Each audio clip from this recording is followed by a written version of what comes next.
It is the peak of summer in northern France.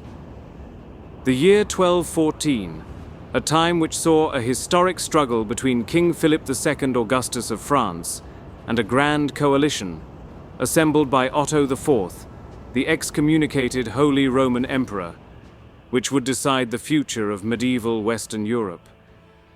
The English, always seemingly at conflict with the French, were also entangled in the struggle. Under their king, John of England, they had already suffered setbacks in the south of France, and Philip's son Louis had defeated the English armies at La Roche-aux-Moines. But the northern front was a different matter. There, Otto had united a grand coalition of troops, the Flemish under Count Ferrand of Flanders, the Hainaulters of Count Renaud of Boulogne, German knights under Otto himself, Brabantine infantry led by Henry I, Duke of Brabant, and knights from Lorraine and the Low Countries. It was one of the most formidable feudal coalitions ever assembled against a Capetian king. Philip knew that if Otto crushed him in the north, all victories in the Loire Valley would be irrelevant, leaving the entirety of France itself at stake. Philip deployed his army in the classic Capetian formation.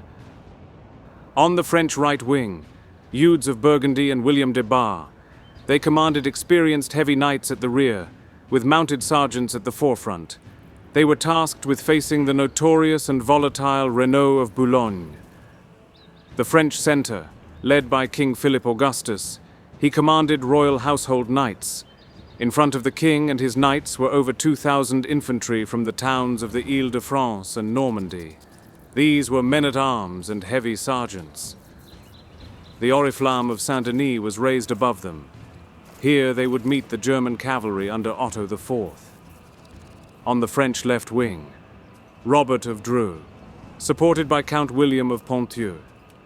The main body of the left wing consisted mostly of communal militias from northern French towns, knights from Dreux and Burgundy, tasked with holding off the Flemings under Ferrand.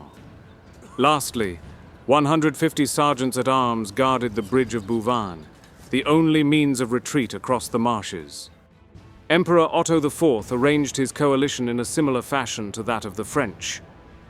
The left flank, under the command of Ferrand of Flanders with his Flemish knights, supported by Germanic as well as Saxon cavalry, directed by Arnaud of Oudenarde.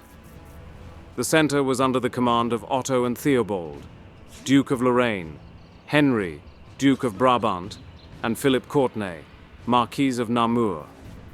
It included many Saxon troops as well as infantry from Brabant and Germany. Otto was stationed at the rear with the protection of his elite German knights.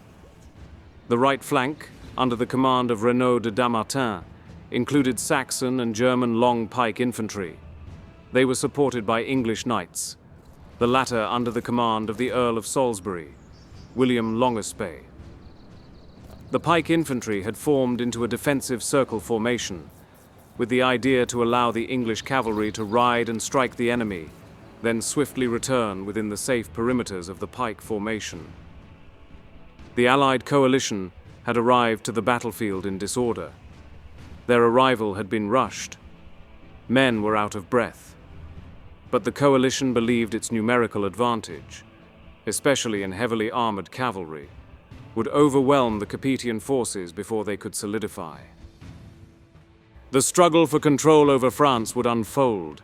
The battle erupted without subtlety with an attack from the French cavalry on the right toward the Allied left. Knowing well that his forces were outnumbered, particularly when it came to heavy cavalry as well as knights, Philip's commanders aimed to strike a swift blow and throw Otto's left into a state of confusion. They galloped forward, strong in heart with an air of confidence in their strides. Otto's left responded accordingly. The Flemish and German riders rode out and met the French head-on. The clash of light and heavy cavalry was devastating, knocking riders from their saddles in a chaotic mass of jousting matches, pitting rider against rider.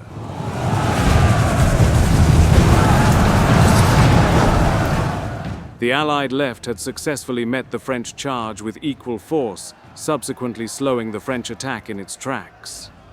Many knights on both sides fell from their horses in the first clash. With the momentum of their charge being slowed, the French commanders committed the rest of their cavalry to the fight.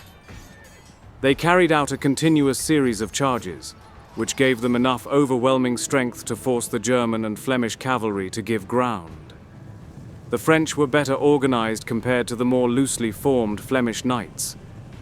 They struck with more accuracy and purpose, which led to the Allied ranks growing thinner, as they were under constant bombardment by the relentless push of the French masses. With collapse nearing a possibility, the Allied left was forced to commit the rest of their troops into the battle. But by this stage they were already losing the fight as the French knights tore through their ranks with sheer ferocity. French commanders Chatillon and Mélin, alongside their knights, broke through the ranks of their Flemish adversaries, then wheeled and struck them from the sides and rear, completely enveloping them. By this stage, Otto had given the signal. The Allied center advanced. Otto knew that if his left had collapsed, then the battle could have been lost. Therefore, his goal was to defeat the French center as quickly as possible, thus leveling the playing field. The largest section of the Allied army now descended upon Philip and the French center. Thousands of heavy German, Brabantine, and Saxon infantry poured forward. The renowned elite heavy German knights led the charge at the forefront, galloping without fear.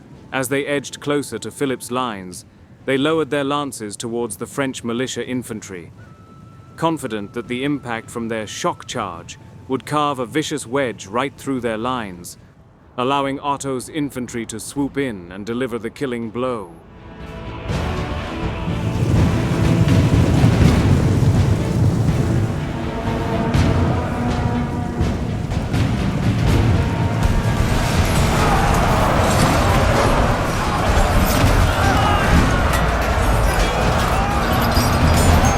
Otto's strategy worked. The charge from the heavy German knights was menacing for the French infantry. They carved right into their ranks, knocking back the first few ranks and forcing them to give ground. The French, however, were still winning on their right flank and pushing their advantage. With the stakes high for Otto, he used this momentum to engage with the rest of his force at the center, sticking with his original plan to try kill Philip and rout his army before his left collapsed completely. The Allied infantry smashed into the French ranks. Some even broke through to Philip and his handful of knight companions, unhorsing him. It was reported that the French king's armor deflected an enemy lance and saved his life, whilst Gal de Montigny used the royal standard to signal for help, and another knight gave Philip a fresh horse. The Allied infantry repeatedly hacked their way through lines of Frenchmen, ultimately swinging the battle in the favor of the Allies. Otto continued to press this advantage. Even after repeated French counterattacks, the Allies continued to gain ground. A glimpse of hope for Philip's men. On the French right flank, their numerical pressure increased, withering down the German and Flemish cavalry. The Flemings fought on for hours despite their increasingly desperate situation. But their wounded stacked, as well as having their commander captured, the Count of Flanders. He was seized by 2 French knights, triggering the collapse of his troops' morale. But back at the center, Philip's army was pushed to its sheer limits and on the verge of a complete collapse. Otto pushed his advantage and committed all his men, but this was to be his dire mistake. With his left flank having collapsed and his right flank having not committed to battle, his center was now too far pushed forward, with no immediate reinforcements in the vicinity, ultimately leaving both his flanks and rear fully exposed. The commander of the French left took the initiative. He sent his cavalry contingents inward and mercilessly struck the exposed German flank. The shock charge caused panic among Otto's ranks. As French pressure mounted, the German imperial standard, Otto's Black Eagle, began to fall back. Otto himself, fighting bravely but increasingly isolated, realized the danger. His personal guard had been cut down by French knights. Though he attempted to rally his men, the lines collapsed around him. A blow struck his horse. The animal reared uncontrollably. Otto found himself almost thrown from the saddle. His attendants surrounded him, urging retreat. Finally, the emperor conceded. He turned his horse and fled the field. The sight of the emperor fleeing shattered the morale of the coalition. A handful of remaining German knights fought till the end, allowing their emperor time to escape, all being killed or captured. The rest of the cavalry fled. Those who couldn't, such as the infantry, either fought to the death or were captured and taken prisoner. The imperial standard with the eagle and dragon was captured by the French knights, who brought it to their king. By this time, Allied resistance in the center had ceased. All that remained of the coalition army was a defiant defensive perimeter of Brabançon Schiltron pikes, with a handful of mounted knights, all of which had seen little to no action in the battle thus far. The French left, commanded by Robert de Dreux, advanced his forces to put an end to the battle once and for all.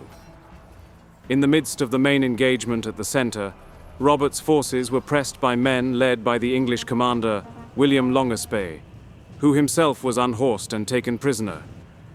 Now the Allied commander Reginald of Boulogne, a former vassal of King Philip, made a last stand among his knights and pikemen.